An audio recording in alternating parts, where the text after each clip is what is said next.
Hoy viajamos al corazón de Baviera para revivir una visita muy especial. El Deutsches Museum de Múnich en los años 90. Situado en una isla del río Isar, este museo no es uno cualquiera. Fundado en 1903 por el ingeniero Oskar von Miller, el Deutsches Museum es considerado el museo de ciencia y tecnología más grande del mundo. Su edificio principal abrió al público en 1925, y desde entonces se convirtió en un referente absoluto para entender cómo la ciencia y la ingeniería han cambiado nuestras vidas. En los años 90, cuando aún no existían los smartphones ni las experiencias digitales inmersivas actuales, el Deutsches Museum ya apostaba por algo revolucionario: aprender tocando, experimentando y comprendiendo. Muchas de sus salas permitían al visitante accionar máquinas reales, ver demostraciones en directo y entender principios científicos complejos de forma sorprendentemente sencilla. Este museo fue, y sigue siendo, un lugar donde conviven aviación, astronomía, energía, física, química, música, minería y transporte, todo explicado con un enfoque didáctico que marcó a generaciones enteras de estudiantes, ingenieros y viajeros curiosos. En este vídeo de Urban Backpack vamos a recorrer el Deutsches Museum tal y como se vivía en los 90. Una época de transición tecnológica, donde lo analógico y lo digital empezaban a encontrarse, y donde este museo ya anticipaba el futuro.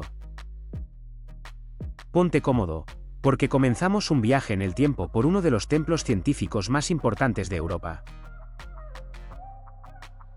Ahora nos detenemos ante una de las grandes joyas históricas del museo, la locomotora de vapor bávara B9, concretamente la número 1000. Esta locomotora fue construida en 1869 por la prestigiosa fábrica J.A. Maffei, en Múnich, para los ferrocarriles reales del estado de Baviera.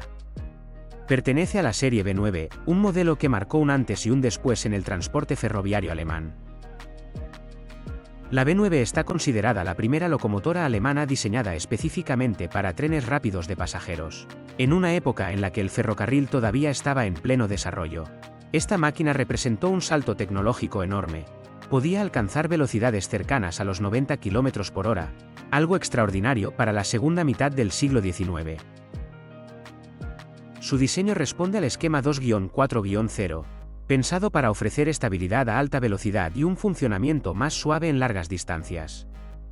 Gracias a ello, la B9 permitió reducir tiempos de viaje y mejorar la fiabilidad de las conexiones ferroviarias en Baviera, contribuyendo directamente al desarrollo económico y social de la región. El número 1000 no es casual. Esta locomotora fue numerada así de forma simbólica al alcanzar Baviera su locomotora de vapor número 1000, convirtiéndose desde muy pronto en una pieza histórica. Por ese motivo, fue conservada y terminó formando parte de la colección del Deutsches Museum, donde hoy se exhibe como uno de los grandes iconos del ferrocarril europeo. En los años 90, verla aquí impresionaba especialmente por su tamaño, su elegancia y su excelente estado de conservación. Frente a ella es fácil imaginar el sonido del vapor, el olor del carbón y la sensación de velocidad que debió de provocar en los viajeros del siglo XIX. Una máquina que no solo transportaba personas, sino que aceleró la llegada de la modernidad. Aquí tenemos el Wacker de 1908, un automóvil eléctrico estadounidense fabricado por la Wacker Motor Vehicle Company en Cleveland. Este modelo es un ejemplo fascinante de la movilidad urbana temprana, en una época en la que gasolina, vapor y electricidad competían por el futuro del automóvil. El Wacker podía recorrer unos 80 kilómetros con una sola carga, gracias a sus baterías de ácido plomo, y alcanzaba una velocidad máxima cercana a 32 kilómetros por hora. Era un vehículo muy silencioso, sin el ruido y los humos típicos de los coches de gasolina, lo que lo hacía ideal para circular en ciudades y avenidas concurridas. Una curiosidad interesante es que estos coches eran muy apreciados por mujeres de la época, no solo por su facilidad de manejo sino porque no necesitaban arrancar con manivela, a diferencia de los automóviles de gasolina, lo que los hacía más seguros y cómodos. El diseño del Wacker combina elegancia y funcionalidad, carrocería ligera de madera y acero, ruedas con llantas de madera reforzadas y un interior espacioso para la época. Muchos de estos coches tenían faros a acetileno, antes de que la iluminación eléctrica fuera estándar, lo que añadía un toque de sofisticación. En los años 90, ver un Wacker en el Deutsches Museum era como hacer un viaje al amanecer de la automoción, Cuando los inventores experimentaban con diferentes formas de energía y estilos de coche, cada uno con sus ventajas y limitaciones. Este vehículo demuestra que la electricidad como propulsión no es un invento moderno, sino un capítulo muy real de la historia del automóvil. Frente a nosotros está el Mercedes-Benz 710 SS, un automóvil de lujo y alto rendimiento construido en 1928 por la famosa marca alemana Mercedes-Benz. Este vehículo pertenece a la serie SS, abreviatura de Super Sport, que representaba lo más avanzado de la ingeniería automotriz de la época. El 710 SS estaba equipado con un motor de 6 cilindros en línea y 7 litros de cilindrada, capaz de generar aproximadamente 150 caballos de fuerza, lo que le permitía alcanzar velocidades de hasta 160 km por hora, cifras impresionantes para finales de los años 20.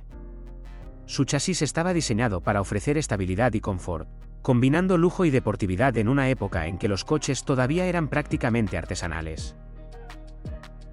Una curiosidad interesante es que estos coches no solo eran símbolo de estatus, sino también una plataforma tecnológica. El 710 SS incorporaba innovaciones como frenos mecánicos en las 4 ruedas y suspensión ajustable, que mejoraban el comportamiento en carretera y la seguridad. Cada unidad estaba personalizada según el cliente, desde la pintura hasta el acabado interior, lo que convertía a cada coche en una obra única. En el Deutsches Museum de los años 90, contemplar este modelo era transportarse a los días de la alta sociedad europea de entreguerras, cuando la ingeniería alemana empezaba a consolidarse como referente mundial en lujo, velocidad y tecnología automotriz. El Mercedes-Benz 710 SS no es solo un coche, es un testimonio de cómo la mecánica y el diseño se unieron para crear máquinas icónicas que marcaron el siglo XX. Ahora nos detenemos ante un Porsche 853 A de 1939, otro ejemplo impresionante del lujo y la ingeniería alemana de antes de la Segunda Guerra Mundial. El Porsche 853 A pertenece a la prestigiosa marca Porsche, fundada en 1904 por August Porsche, uno de los pioneros de la industria automotriz alemana, y que más tarde se integraría en lo que hoy conocemos como Audi. Este modelo, producido a finales de los años 30, representa la cumbre del lujo y la sofisticación mecánica de la época. El 853 A estaba equipado con un motor de 8 cilindros en línea y 5 litros de cilindrada, generando alrededor de 120 a 130 caballos de fuerza, suficiente para alcanzar velocidades de hasta 140 km por hora, un rendimiento notable para su tiempo. Su diseño combinaba elegancia clásica y aerodinámica inicial, con líneas suaves y proporciones majestuosas que lo hacían destacar en cualquier carretera. Una curiosidad interesante, muchos de estos coches eran carrocerías hechas a medida por carroceros independientes, como Sachsenring o Glaser, lo que significa que no existían dos Porsche 853 A exactamente iguales. Además, incluían detalles de lujo como tapicería en cuero fino, maderas nobles y sistemas de calefacción avanzada para la época, pensados para ofrecer la máxima comodidad a los pasajeros. En el Deutsches Museum de los años 90, contemplar el 853 A era como mirar un fragmento de la sociedad alemana de antes de la guerra, donde la técnica, el diseño y la artesanía automotriz alcanzaban niveles extraordinarios. Este vehículo no solo es una máquina, es un símbolo de la ingeniería y el lujo alemán clásico, preservado para que las generaciones futuras puedan admirar cómo se construían los coches más sofisticados de la historia. Ahora vamos a hablar del corazón mecánico de un automóvil, es decir, del proceso de ensamblaje del tren motriz en un BMW Serie 5 E34, uno de los modelos más emblemáticos de la marca alemana, producido entre 1987 y 1996. El tren motriz está compuesto por 3 elementos principales: el motor, la transmisión y la suspensión, y su correcta instalación es fundamental para que el vehículo funcione con precisión, eficiencia y seguridad. Cada componente debe encajar perfectamente en la carrocería, y su ensamblaje requiere precisión, conocimientos de ingeniería y experiencia en mecánica automotriz. Primero, el motor. Dependiendo de la versión, el E34 podía montar un motor de 6 cilindros en línea, famoso por su suavidad y respuesta progresiva, o un V8, diseñado para ofrecer mayor potencia y par motor. Durante el ensamblaje, el motor se coloca sobre soportes específicos diseñados para absorber vibraciones y distribuir el peso de manera equilibrada. Posteriormente se conectan todos los sistemas auxiliares: alimentación de combustible, sistema de refrigeración, escape, sistema eléctrico y sensores. Cada una de estas conexiones es crucial, cualquier error puede afectar el rendimiento, generar fugas o provocar fallos mecánicos. A continuación, la transmisión. La transmisión, que puede ser manual o automática, se acopla directamente al motor. En los modelos manuales, se conecta mediante un embrague y volante motor, mientras que en los automáticos se utiliza un convertidor de par. Esta unión debe ser extremadamente precisa, un mínimo desalineamiento puede generar vibraciones, ruidos o desgaste prematuro. La transmisión del E34 fue diseñada para soportar la potencia del motor y garantizar una entrega de torque suave y constante a las ruedas traseras, manteniendo la conducción característica de BMW. Después se monta la suspensión. La suspensión del E34 combina tecnología y confort. En la parte delantera utiliza un sistema tipo McPherson, mientras que la trasera es de eje multilink, ofreciendo estabilidad, confort y adherencia en todo tipo de carretera. Los componentes de la suspensión se fijan al chasis mediante tornillería de alta resistencia y soportes especiales, de modo que el motor, la transmisión y las ruedas trabajen en perfecta armonía. Esto garantiza que incluso en curvas cerradas o sobre superficies irregulares, el vehículo mantenga su comportamiento predecible y seguro. Una vez que el tren motriz está completamente ensamblado y conectado a la carrocería, se procede a integrar otros sistemas esenciales, como la dirección, los frenos y el sistema de escape final. En conjunto, todo el montaje permite que el BMW Serie 5 E34 ofrezca rendimiento, confort y fiabilidad, cualidades que lo convirtieron en un referente de la ingeniería alemana a finales del siglo XX. Este proceso de ensamblaje no solo refleja la precisión y el cuidado en la fabricación de cada vehículo, sino también como la interacción perfecta entre motor, transmisión y suspensión define la experiencia de conducción, permitiendo que un automóvil combine potencia, suavidad y seguridad en cada trayecto. Ahora nos detenemos frente a un corte transversal del Mercedes-Benz 190e, conocido internamente como W201, un modelo que marcó el inicio de la era de los Mercedes compactos de lujo y que se produjo entre 1982 y 1993. Este tipo de exhibición, un corte transversal, nos permite observar todos los componentes internos del vehículo como si pudiéramos verlos al mismo tiempo, desde la carrocería hasta el motor, la transmisión y los sistemas auxiliares. En el W201, el motor se encuentra en posición delantera longitudinal, lo que significa que los cilindros se alinean a lo largo del coche, conectados a una transmisión manual o automática que transmite la potencia a las ruedas traseras, siguiendo la clásica disposición propulsión trasera de Mercedes. Esta configuración favorece un equilibrio perfecto entre maniobrabilidad y estabilidad, algo que hizo al 190 muy apreciado tanto por conductores urbanos como por entusiastas de la conducción deportiva. Al observar el corte transversal, se puede ver cómo el chasis y la carrocería forman un conjunto extremadamente rígido, diseñado para optimizar la seguridad y la durabilidad. Los soportes del motor y la transmisión están cuidadosamente posicionados para minimizar vibraciones y ruidos, y se combinan con la suspensión delantera tipo MC-Person y trasera independiente, garantizando una conducción suave incluso en carreteras irregulares. Una de las curiosidades que se aprecia en el corte es la disposición de los sistemas eléctricos y de refrigeración, que en el W201 se integraron de forma compacta pero accesible para mantenimiento.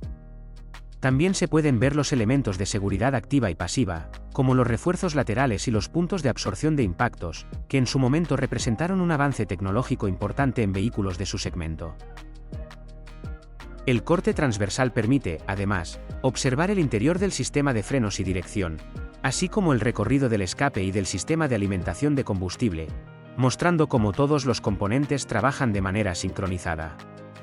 Esta exposición no solo es educativa, sino que también permite apreciar la precisión de ingeniería que caracteriza a Mercedes-Benz, donde cada pieza tiene un propósito claro y su posición está optimizada para rendimiento y seguridad. En los años 90, este tipo de exhibición en el Deutsches Museum era especialmente impactante, porque mostraba a los visitantes cómo un automóvil moderno funciona por dentro, revelando detalles que normalmente permanecen ocultos tras la carrocería. Ver el W201 en corte transversal es como tener una ventana directa a la ingeniería alemana de los años 80, donde la innovación, la eficiencia y la durabilidad se combinaban en un solo vehículo. Ahora nos encontramos frente a un corte transversal de un motor que lleva la inscripción 2.316 en su cubierta, un ejemplo clásico de ingeniería automotriz europea de finales de los años 70 y principios de los 80. Esta designación corresponde a un motor de 2.3 litros de cilindrada con 16 válvulas, desarrollado para ofrecer un alto rendimiento en vehículos deportivos y de competición ligera, destacando especialmente en modelos de marcas como BMW, Ford o Opel, según la versión específica del motor. El corte transversal permite observar todos los componentes internos del motor, desde el bloque hasta la culata, y cómo interactúan para transformar la energía de la combustión en movimiento. Podemos ver claramente los cilindros y pistones, que se desplazan de manera sincronizada dentro del bloque, conectados al cigüeñal mediante bielas. Cada pistón se mueve hacia arriba y hacia abajo para comprimir la mezcla de aire y combustible, generando la fuerza necesaria para girar el cigüeñal. La parte superior del motor revela la culata de 16 válvulas, lo que significa que cada cilindro tiene 2 válvulas de admisión y 2 de escape, permitiendo un flujo de aire y gases de escape más eficiente, mejorando la combustión y aumentando la potencia máxima. Esta configuración era avanzada para su época y se utilizaba en motores deportivos para lograr altas revoluciones por minuto sin perder fiabilidad. Otro detalle interesante que se aprecia en el corte transversal es el árbol de levas, encargado de abrir y cerrar las válvulas en el momento exacto, sincronizado con el movimiento de los pistones mediante cadena o correa de distribución. También se pueden ver los sistemas de lubricación y refrigeración, que garantizan que el motor funcione a temperaturas óptimas y que todas las piezas móviles estén correctamente engrasadas para evitar desgaste prematuro. El corte transversal muestra además el colector de admisión y el de escape, las conexiones con el sistema de inyección de combustible y el recorrido de los gases quemados hacia el escape. Cada detalle revela la precisión de ingeniería necesaria para que un motor 2.316 rinda con eficiencia y confiabilidad, combinando potencia y durabilidad. En los años 90, ver este motor en corte transversal en un museo como el Deutsches Museum era una verdadera lección de ingeniería, permitiendo a los visitantes comprender cómo la mecánica interna de un motor de alto rendimiento funciona y cómo cada componente se coordina para transformar la energía química del combustible en movimiento y velocidad. Ahora nos detenemos frente a una transmisión automática, también conocida como caja de cambios automática, un componente fundamental del tren motriz que permite transmitir la potencia del motor a las ruedas sin que el conductor tenga que accionar manualmente un embrague o seleccionar marchas. La transmisión automática que se exhibe aquí permite observar cómo todos los elementos internos trabajan en conjunto para cambiar de marcha de manera fluida y eficiente. Su principio básico se basa en un convertidor de par, que reemplaza al embrague de los coches manuales y permite que el motor siga funcionando mientras el vehículo está detenido. Este componente utiliza fluido hidráulico para transmitir la potencia del motor a la transmisión, multiplicando el par cuando es necesario, y asegurando arranques suaves incluso con motores de gran potencia. Dentro de la caja se encuentran los diferenciales planetarios, que son el corazón del sistema de cambios. Estos engranajes permiten combinar diferentes relaciones de transmisión sin necesidad de desconectar el motor, logrando así que el vehículo acelere de manera progresiva y mantenga la potencia adecuada en cada situación. Cada conjunto de engranajes está acompañado por embragues y frenos internos, controlados hidráulicamente, que seleccionan automáticamente la marcha más adecuada según la velocidad del vehículo, la presión sobre el acelerador y la carga del motor. Otra característica que se aprecia en este corte transversal es el sistema de control hidráulico o electrónico, dependiendo de la época de la transmisión. En modelos de los años 80 y 90, los cambios se regulaban mediante válvulas hidráulicas que ajustaban la presión del fluido, mientras que en versiones más modernas se incorporan sensores y unidades electrónicas que optimizan la eficiencia y suavizan los cambios. La transmisión automática también incluye el sistema de enfriamiento, esencial para mantener la temperatura del fluido en niveles óptimos y evitar desgaste prematuro de los componentes internos. Además, se pueden ver los ejes de salida que conectan la caja de cambios con el diferencial y las ruedas, permitiendo que la potencia generada por el motor se transforme finalmente en movimiento. En los años 90, observar una caja de cambios automática en un museo como el Deutsches Museum era una oportunidad única para comprender cómo un vehículo podía cambiar de marcha sin intervención humana, y cómo la ingeniería hidráulica y mecánica se combinaba para ofrecer comodidad, seguridad y eficiencia.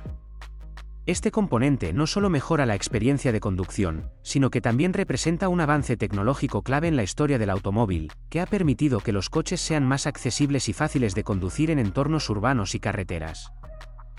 Ahora nos detenemos frente al conjunto de suspensión trasera con ejes oscilantes y transeje, un sistema que combina suspensión y transmisión en un solo bloque para transmitir la potencia del motor a las ruedas traseras y al mismo tiempo garantizar estabilidad y confort en la conducción. Este tipo de conjunto era habitual en vehículos europeos y deportivos de finales del siglo XX, donde se buscaba optimizar el espacio y mejorar la respuesta dinámica del automóvil. El transeje, también conocido como diferencial trasero con caja de engranajes integrada, contiene los engranajes cónicos y planetarios que distribuyen el par del motor a las ruedas de manera equilibrada, permitiendo que cada una gire a diferente velocidad al tomar curvas. Esto es crucial para mantener la estabilidad y evitar que las ruedas derrapen o patinen. En este sistema, el transeje está directamente unido a los ejes oscilantes, que actúan como brazos de suspensión y permiten que las ruedas se muevan hacia arriba y hacia abajo para absorber irregularidades del terreno. Los ejes oscilantes permiten un movimiento angular limitado de las ruedas traseras, manteniendo un contacto constante con el suelo y reduciendo la transferencia de impactos a la carrocería. Cada eje está montado sobre bujes y soportes de goma que absorben vibraciones y permiten que la suspensión se adapte sin sacrificar la rigidez necesaria para un comportamiento seguro en carretera. Una curiosidad interesante es que este diseño integra suspensión y transmisión en un solo conjunto, lo que reduce el peso total del vehículo y simplifica la construcción del chasis. También facilita el mantenimiento, ya que el transeje y los ejes se pueden revisar y reparar como un bloque compacto. En coches deportivos y de alto rendimiento, como algunos BMW o Mercedes de finales de los 80 y principios de los 90, este sistema permitía una respuesta muy precisa en curvas y una tracción más eficiente, especialmente en carreteras exigentes. Al observar este conjunto en un corte o en exposición, se puede apreciar cómo cada componente mecánico, ejes, engranajes, soportes y amortiguadores, trabaja en perfecta sincronía, combinando fuerza, absorción de impactos y control del movimiento. Es un ejemplo claro de ingeniería alemana y europea de precisión, donde cada elemento tiene un propósito específico para maximizar el confort, la seguridad y la eficiencia de la transmisión de potencia. En los años 90, ver un conjunto de suspensión trasera con transeje en un museo como el Deutsches Museum permitía a los visitantes comprender cómo se conectan motor, transmisión y suspensión, y cómo un solo bloque mecánico podía influir decisivamente en la dinámica de todo el automóvil. Este sistema no solo es funcional, sino también un testimonio de la evolución de la ingeniería automotriz hacia soluciones más compactas, eficientes y fiables. Ahora nos encontramos frente a la exhibición de componentes de sistemas de dirección asistida, un elemento fundamental de la ingeniería automotriz moderna que facilita la conducción, reduce el esfuerzo del conductor y mejora la seguridad en carretera. Esta exhibición permite observar los distintos elementos que conforman la dirección asistida, desde los mecanismos hidráulicos hasta los sistemas eléctricos más avanzados, y entender cómo interactúan para mover las ruedas delanteras con precisión. En los vehículos convencionales de los años 80 y 90, la dirección asistida hidráulica era la más común. Consiste en una bomba hidráulica impulsada por el motor, conectada a un cilindro o actuador que ayuda a girar la cremallera de dirección o la columna, según el diseño. Cuando el conductor gira el volante, el sistema detecta el esfuerzo y envía presión hidráulica al cilindro, multiplicando la fuerza aplicada para mover las ruedas sin que el conductor tenga que ejercer gran esfuerzo. La exhibición permite observar el volante, la columna de dirección, la bomba hidráulica, los conductos de fluido y el mecanismo de asistencia, mostrando cómo cada componente trabaja en conjunto. También se pueden ver sistemas más modernos, como la dirección asistida eléctrica, EPS, que reemplaza la bomba hidráulica por un motor eléctrico controlado por sensores y una unidad de control electrónica. Este sistema reduce el consumo de energía y permite ajustes más precisos, mejorando la maniobrabilidad del vehículo en distintas condiciones de conducción. Una curiosidad interesante es cómo la dirección asistida cambió la experiencia de conducir. Antes de su popularización, girar el volante a bajas velocidades en vehículos pesados era un esfuerzo físico considerable. Con la asistencia hidráulica, y posteriormente, eléctrica, los coches se volvieron más accesibles, seguros y cómodos, incluso en maniobras de estacionamiento o en tráfico urbano. La exhibición también permite observar componentes de seguridad y redundancia, como válvulas de alivio de presión, sistemas de acoplamiento mecánico y sensores que detectan la posición del volante y la velocidad de giro. Todo esto demuestra que la dirección asistida no solo facilita la conducción, sino que garantiza control y estabilidad, especialmente en situaciones de emergencia. En los años 90, ver esta exhibición en un museo como el Deutsches Museum era una oportunidad única para entender la ingeniería detrás de un sistema que parece sencillo, pero que es vital para la seguridad y el confort de todos los vehículos modernos. Permite apreciar cómo la mecánica, la hidráulica y la electrónica se combinan para transformar un simple giro de volante en un movimiento preciso y seguro de las ruedas. Ahora nos detenemos frente a una sección transversal de la bodega de carga y la cabina inferior de un avión de pasajeros de fuselaje ancho de Lufthansa, un elemento clave para entender cómo se organiza un avión moderno de largo alcance. Este tipo de corte permite observar la estructura interna, la disposición de los compartimentos y cómo se integran los sistemas que garantizan seguridad, eficiencia y confort. La bodega de carga se encuentra en la parte inferior del fuselaje y está diseñada para transportar equipaje, carga comercial y equipamiento necesario para el vuelo. Está equipada con estructuras reforzadas, sujetas al fuselaje, para soportar grandes pesos y distribuir la carga de manera uniforme, evitando esfuerzos excesivos sobre la estructura del avión. Además, cuenta con sistemas de sujeción y estiba que mantienen la carga inmóvil durante maniobras y turbulencias. En aviones de fuselaje ancho, estas bodegas están divididas en secciones superiores e inferiores, permitiendo organizar la carga de forma eficiente y facilitar su acceso mediante compuertas laterales. Por encima de la bodega de carga se encuentra la cabina inferior, donde se instalan sistemas críticos como el tren de aterrizaje retráctil, tuberías hidráulicas, conductos eléctricos y sistemas de control de presión y climatización. Estos compartimentos también alojan tanques de combustible auxiliares en algunos modelos y sirven de vía para el paso de cables y líneas hidráulicas hacia otras partes del avión. El corte transversal permite apreciar cómo todo está cuidadosamente organizado para maximizar el espacio sin comprometer la seguridad estructural ni el rendimiento aerodinámico. Una curiosidad interesante es que la separación entre la cabina inferior y la bodega de carga no solo soporta el peso y las tensiones de la carga, sino que también aísla y protege la cabina de pasajeros y los sistemas electrónicos de posibles impactos o incendios en la bodega. Los aviones de Lufthansa, como muchos de fuselaje ancho, cuentan con sistemas de monitoreo que detectan cualquier anomalía en la presión o temperatura de la bodega, garantizando que el vuelo se desarrolle de manera segura. En los años 90, ver una sección transversal de este tipo en un museo como el Deutsches Museum ofrecía a los visitantes la oportunidad de entender cómo un avión combina ingeniería estructural, logística de carga y seguridad. Permite apreciar que la eficiencia en la carga y el correcto diseño de los compartimentos inferiores son tan importantes como la aerodinámica de las alas o la potencia de los motores, ya que cada kilo y cada metro cúbico de espacio deben optimizarse para vuelos largos y seguros. Este tipo de exhibición revela cómo los ingenieros aeronáuticos logran integrar sistemas complejos en un espacio limitado, garantizando que un avión de fuselaje ancho pueda transportar cientos de pasajeros y toneladas de carga sin comprometer la seguridad ni el confort de quienes viajan a bordo. Ahora nos detenemos frente a un Junkers A-50 Junior, un avión monoplano ligero que se convirtió en un icono de la aviación deportiva y civil de finales de los años 20 y principios de los 30. Este modelo fue desarrollado por la empresa alemana Junkers, famosa por sus innovaciones en estructuras metálicas y diseño aerodinámico, y se produjo entre 1929 y 1933.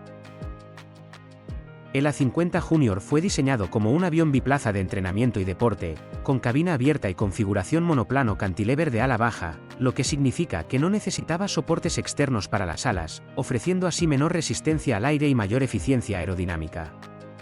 Su fuselaje estaba construido principalmente en metal corrugado, una característica típica de los aviones Junkers de la época, que proporcionaba rigidez estructural y durabilidad, a la vez que reducía el peso total. Este avión estaba equipado con un motor de pistón de 4 cilindros en línea, capaz de generar entre 80 y 100 caballos de fuerza, dependiendo de la versión. Este motor permitía al A-50 Junior alcanzar velocidades máximas cercanas a los 180 km/h y un techo de servicio de aproximadamente 4.000 metros, suficiente para vuelos de entrenamiento y recorridos cortos. La transmisión de potencia del motor se realizaba a través de una hélice bipala de madera, optimizada para ofrecer empuje eficiente y maniobrabilidad.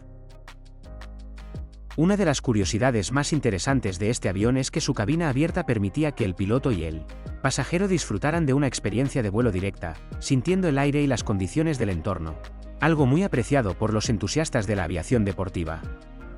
Además, el A-50 Junior fue utilizado en competencias y rallies aéreos europeos, donde demostraba su maniobrabilidad y fiabilidad, a pesar de ser un avión relativamente ligero y sencillo.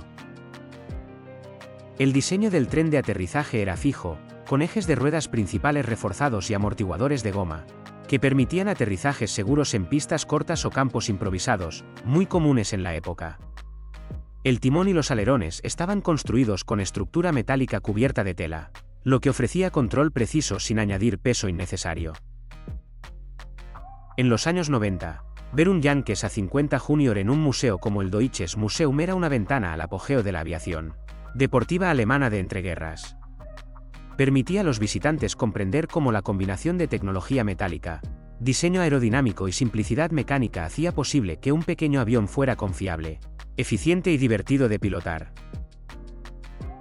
El Yankee A-50 Junior no solo es un avión, sino un símbolo de la creatividad e innovación aeronáutica de los años 30, que inspiró a generaciones de pilotos deportivos y contribuyó a la popularización del vuelo privado en Europa.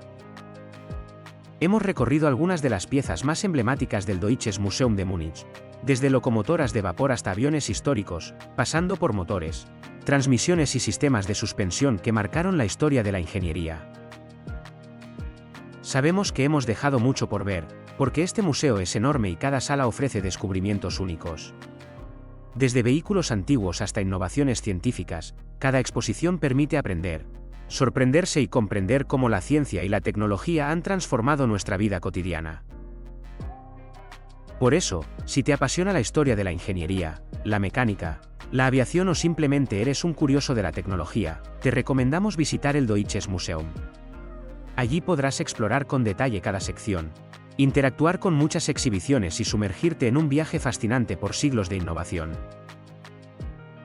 Cierra este recorrido con nosotros y recuerda que el museo es mucho más que un lugar para observar objetos. Es una experiencia educativa y emocionante para todas las edades, donde cada visitante puede descubrir algo nuevo y sorprenderse con la creatividad humana.